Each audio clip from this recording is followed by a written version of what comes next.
Canaanland Moors presents Common Sense Quickies.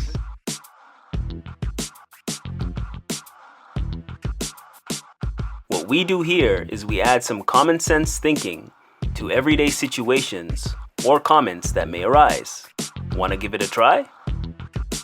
Recently, there have been certain Moors saying that the Moroccan Empire ended in the 1800s. It doesn't exist anymore. Yet in the same breath, they constantly say, we follow what Prophet Noble Jew Ali brought.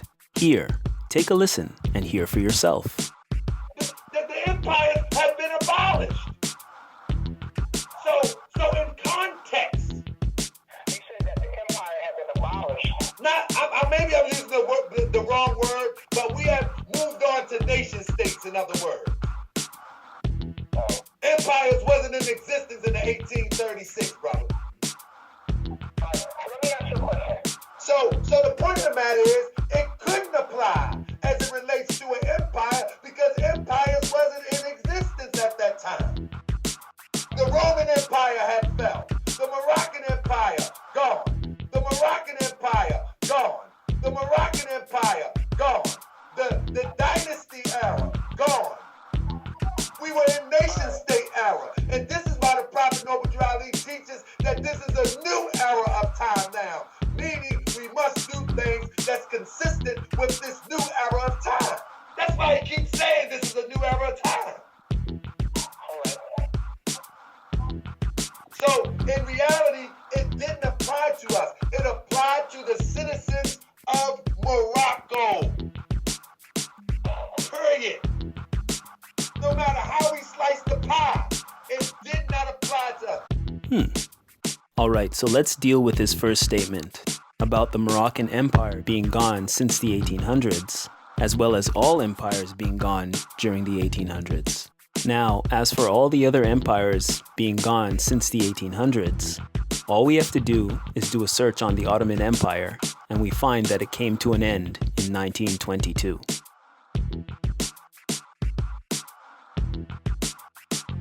So that quells that statement.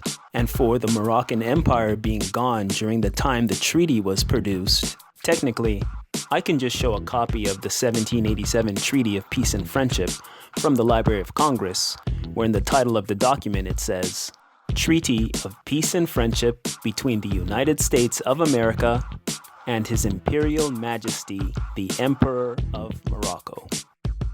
And the title Emperor meaning the sovereign or supreme monarch of an empire.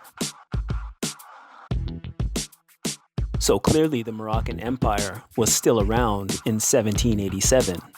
But that would be far too easy, correct? That would be using too much common sense, correct? Right. We must deal with what Prophet Noble Jew Ali brought, correct? Alright. So let's go to the Holy Quran of the Moor Science Temple of America, divinely prepared by the noble prophet Jew Ali. And let's go to chapter 47, section 6, and read what it says.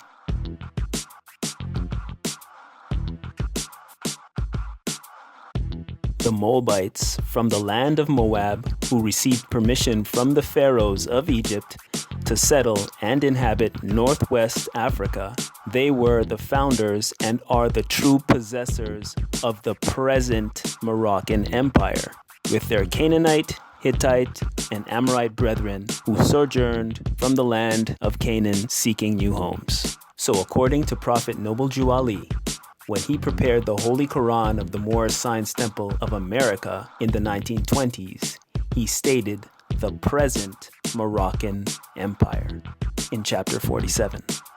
So doesn't present Moroccan Empire mean it is still in existence? At the very least in the 1920s? So what is this Moor talking about? That the Moroccan Empire was gone since the 1800s? And then this Moor tries to imply that when Prophet Noble Jew Ali said, quote, this is a new era of time now, end quote, the Prophet was talking about the treaty and empire are null and void, and that we must adopt a new way of thinking. Here, take a listen and hear for yourself. The Moroccan Empire, gone. The dynasty era, gone. We were in nation state era. And this is why the Prophet Noble Drew Ali teaches that this is a new era of time now. Meaning we must do things that's consistent with this new era of time. That's why he keeps saying this is a new era of time.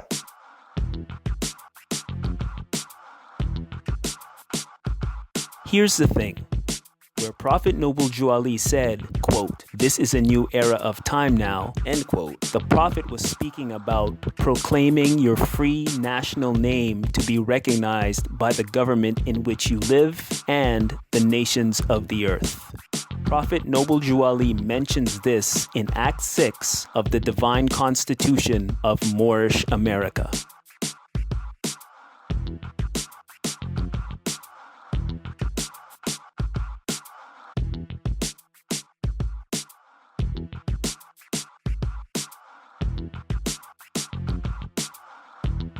Act 6.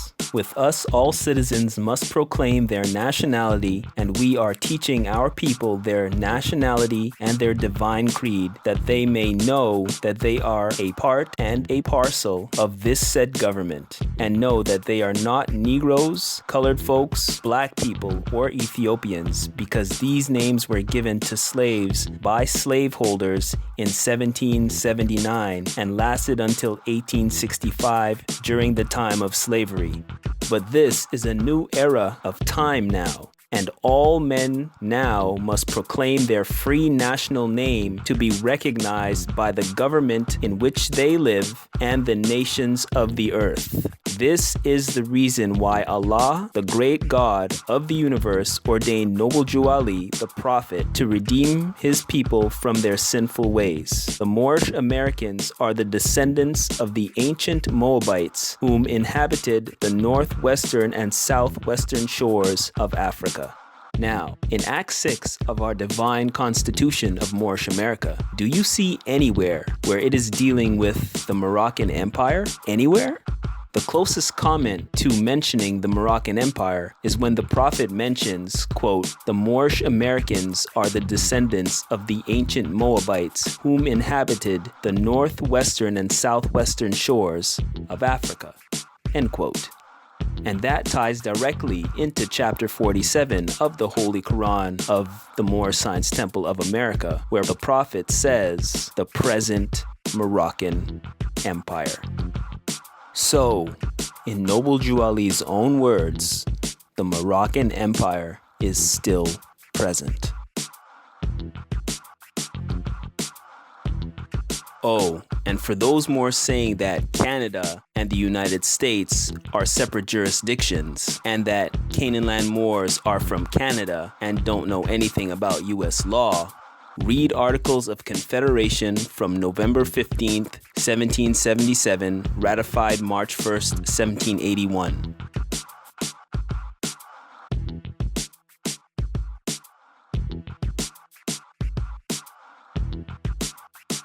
Article 11 states, Canada acceding to this confederation and enjoining in the measures of the United States shall be admitted into and entitled to all the advantages of this union, but no other colony shall be admitted into the same unless such admission be agreed to by 9 states. So Canada is a part of the United States, and studying quote-unquote United States law pertains to Canada. Common sense was made before book sense.